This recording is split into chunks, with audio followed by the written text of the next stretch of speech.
Pueden tomar asiento. Bueno, el viernes, que debe ser mi día libre, tuve tiempo para trabajar un poco en mi jardín.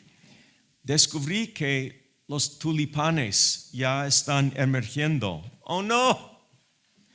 Pensé, el invierno todavía no comienza y los tulipanes, ¿cómo van a sobrevivir? No es el tiempo. Bueno, después busqué en el internet y encontré que esto es una situación común. Obviamente no sabemos cómo se va a desarrollar este invierno, pero probablemente los tulipanes van a sobrevivir. Hay algunos consejos para protegerlos de los fríos intensos, sí, pero eso me trajo a la mente lo que se escribió en Eclesiastés. Hay un tiempo para todo. Hay un tiempo para que los tulipanes salgan y hay otro tiempo que no. Pero Dios es soberano sobre todo, hasta los tulipanes de mi jardín. Así que podemos descansar en la perfección de los tiempos de Dios para nuestro bienestar y nuestra salvación. En nuestra lectura de hoy, el arresto de Juan Bautista es el evento que le muestra a Jesús que el tiempo ha llegado para que vaya a la provincia de Galilea. Pero no vuelve a Nazaret, la aldea donde se crió. Él se establece en Capernaum. Tengamos por seguro que esto no fue un capricho que se le ocurrió. No, como parte de la perfección de su vida humana, Jesús no solo cumplió al pie de la letra la ley de Dios recibida por Moisés, sino también fue obediente a la voluntad de su Padre, tal como se le revelara por el Espíritu Santo. En Juan capítulo 5 leemos esto: de cierto os digo, no puede el Hijo hacer nada por sí mismo, sino lo que ve hacer al Padre. Porque todo lo que el Padre hace, también lo hace el Hijo igualmente. Porque el Padre ama al Hijo y le muestra todas las cosas que Él hace. No puedo yo hacer nada por mí mismo. Es por ese principio de cómo Jesús no funciona independientemente del Padre, sino en absoluta coordinación con Él, que estoy seguro que el Espíritu Santo le indicó que había llegado el momento para volver a Galilea y establecerse en Capernaum por un tiempo. El volver a Galilea no era una forma de esconderse a propósito. ¿Quién arrestó a Juan? Nuestro texto no nos dice, pero no era Poncio Pilato, el gobernador con jurisdicción sobre Jerusalén y la provincia de Judea, donde Jesús había estado. Quien lo hizo arrestar era justamente Herodes, el tetrarca de Galilea. Es cierto que su palacio no estaba ni en Nazaret ni en Capernaum, pero Jesús fue a su lugar. Él no fue allí por miedo al Herodes. Con el versículo 14 descubrimos que este cambio de ciudad era para cumplir una de las profecías mesiánicas revelada por Isaías. Los versículos 15 y 16, si están siguiendo en sus Biblias conmigo, son las palabras que el Espíritu Santo señaló a San Mateo cuando estaba escribiendo su evangelio. No solo el tiempo era adecuado, el lugar también. En ese momento de la plenitud del tiempo iba a ser estratégico para el avance de la obra de Cristo. Capernaum era un cruce de caminos. Viajeros, comerciantes y peregrinos, judíos y no judíos, pasaban por ese lugar. Ese lugar era estratégico para los propósitos de Dios. Allí, Jesús llevaría a cabo su ministerio de enseñar acerca del reino de Dios y manifestarlo a través de sanidades y exorcismos. Él todavía tenía mucho que hacer en esa línea antes de subir a Jerusalén una última vez para emprender la última batalla. Para ponerlo en términos agrícolas, Jesús todavía necesitaba arar surcos en tierras no labradas y sembrar la semilla. Años después, cuando las noticias de su resurrección y la ascensión a la diestra del Padre lleguen a ese lugar, todo ese trabajo de preparación iba a dar una tremenda cosecha de súbditos en su reino. Ese trabajo en nuestro pasaje, en la cita de Isaías, es igual que la frase hacer resplandecer la gran luz que esa gente necesitaba ver para poder ser liberados de la oscuridad en que vivían.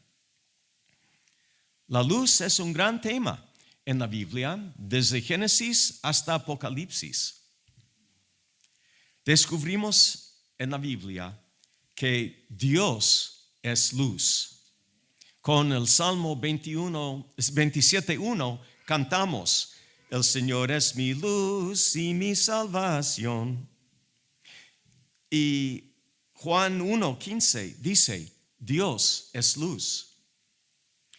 Con decir que Dios es luz, ni el salmista ni el apóstol Juan afirmaron que la luz física, la luz que viene del sol o que viene de las ampolletas o las velas, es Dios. No, Dios usó algo que Él mismo había creado y sigue proveyendo para revelarse a nosotros.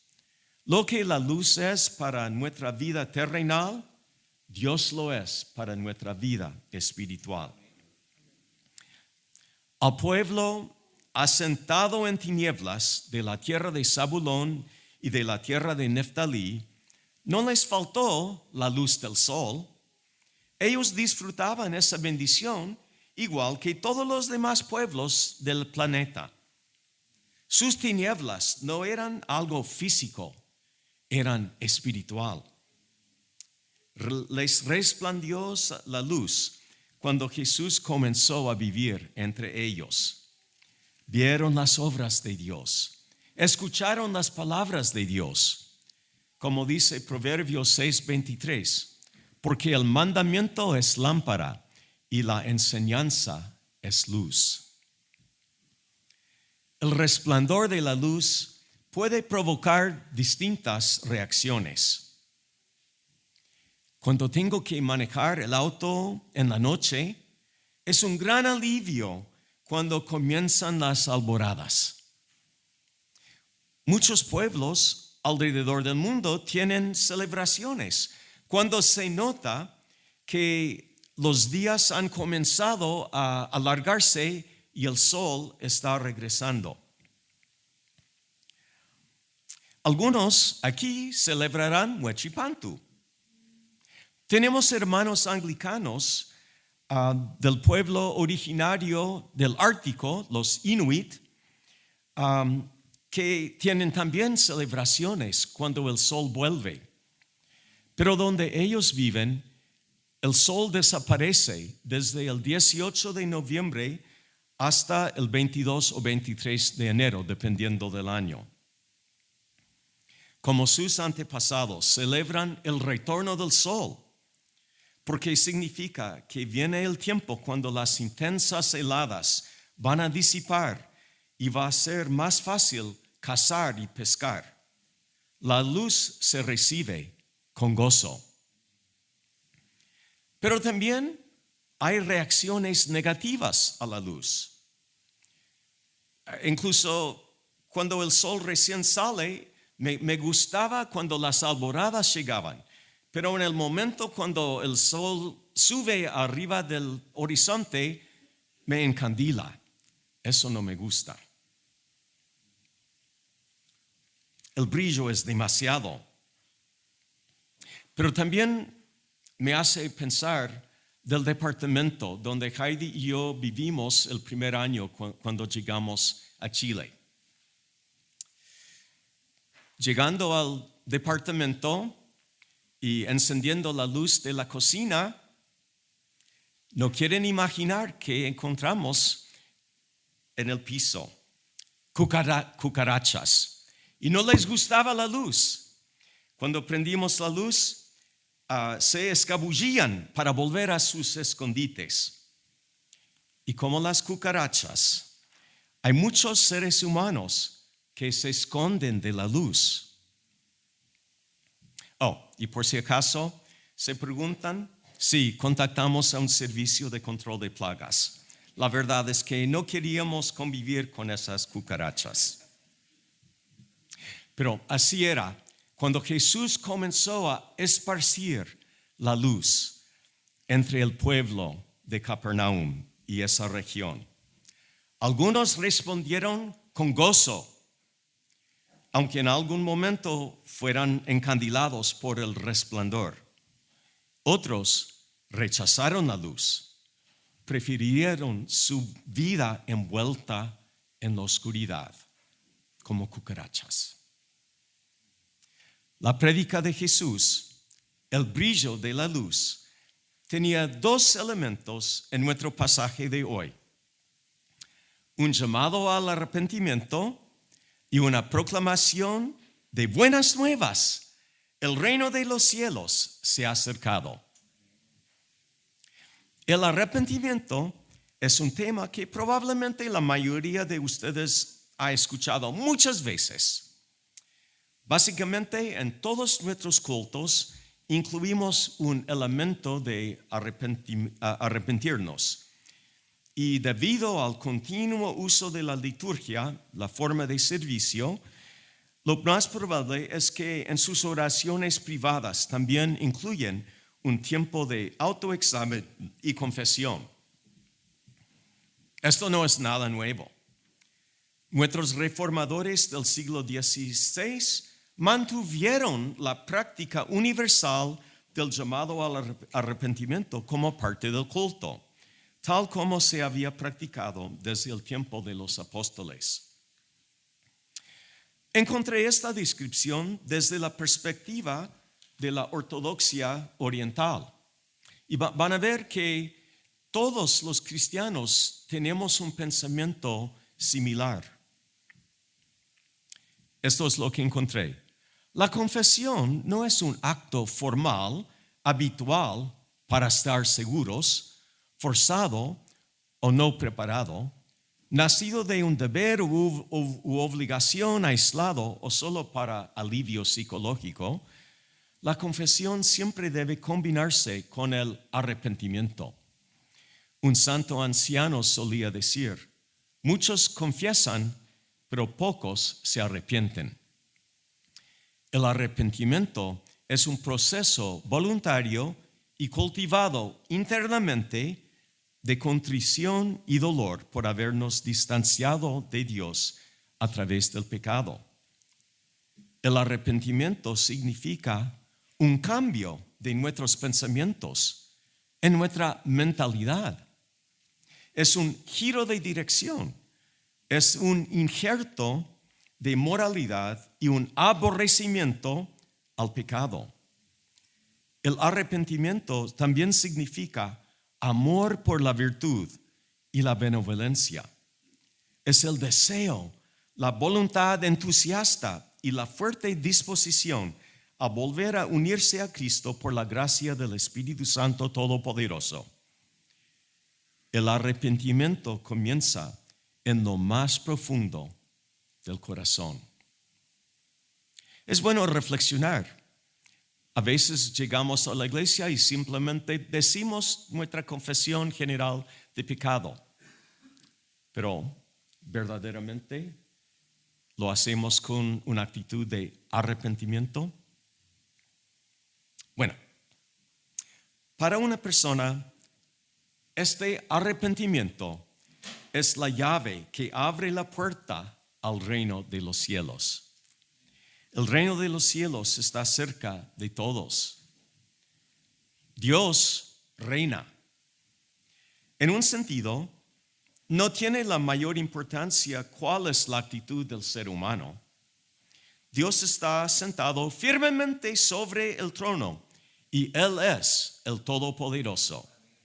Nadie puede cambiar eso, ni la rebelión de Satanás y sus ángeles, ni la rebeldía de la raza humana puede cambiar eso. El salmista canta contra los que se oponen a Dios, mas tú, Jehová, te reirás de ellos, y contra el impío, el Señor se reirá de él. El reino de los cielos que Jesús está proclamando se ha acercado. En el pasado, había muestras de la autoridad de Dios sobre el mundo. Era por su autoridad y su poder que destruyó la tierra con el diluvio, pero salvó a nuestros antepasados, Noé y su familia, en el arca. Era su reino que avergonzó a los dioses de los egipcios cuando golpeó su tierra con las 10 plagas y liberó a los hijos de Israel de la esclavitud. Era porque Dios reina que Israel se adentró a la tierra prometida, conquistó Jericó solo dando vuelta.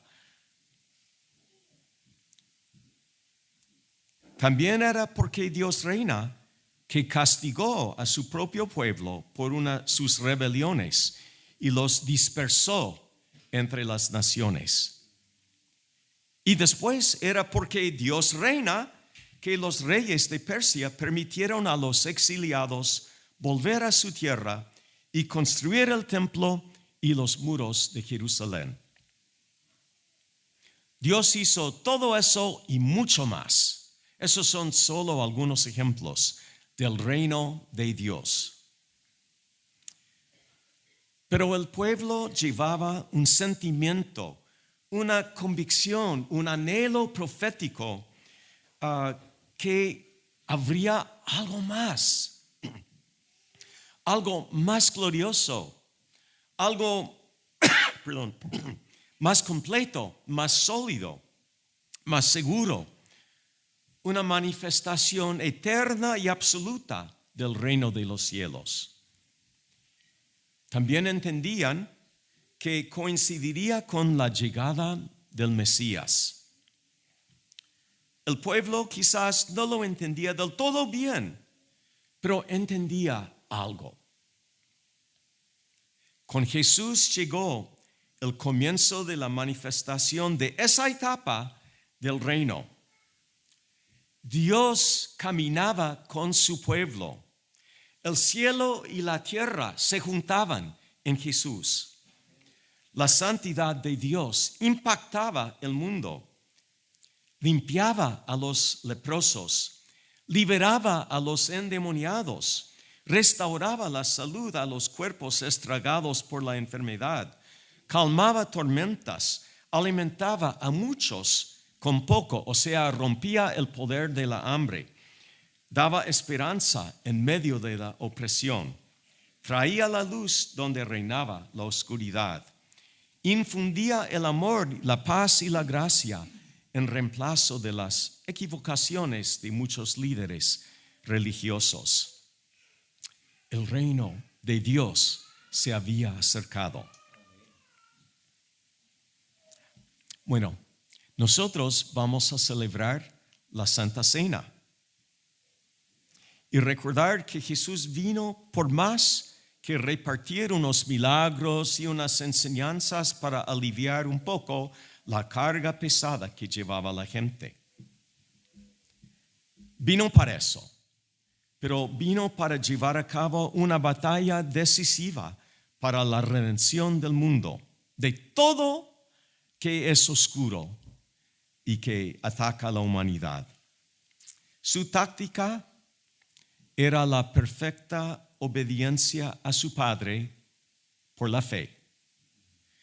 Él fue a la cruz y así derrotó la muerte, el diablo y el poder de toda rebeldía contra Dios. Desactivó el dominio que el pecado ejercía sobre nosotros, sus hijos. Lo que Dios nos ofrece en Jesús, lo ofrece por la gracia. Lo recibimos por la fe, que a la vez es una gracia que tiene su origen en Dios.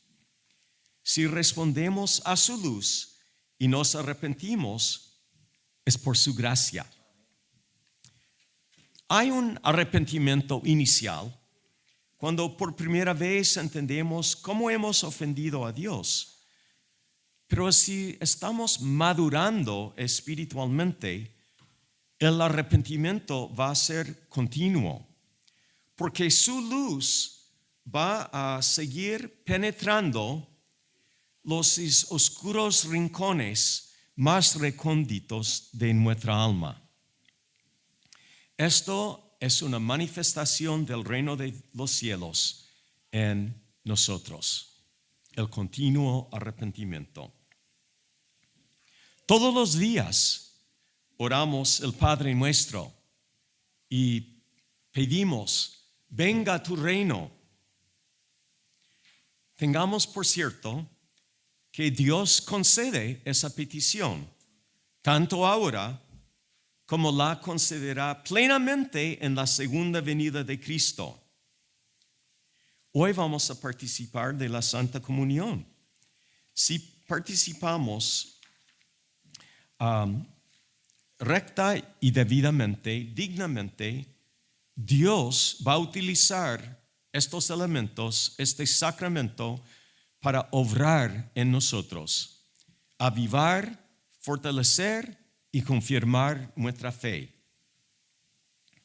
Junto con a los sacramentos, Dios nos ha dado la oración y la palabra de Dios escrita como medios de gracia.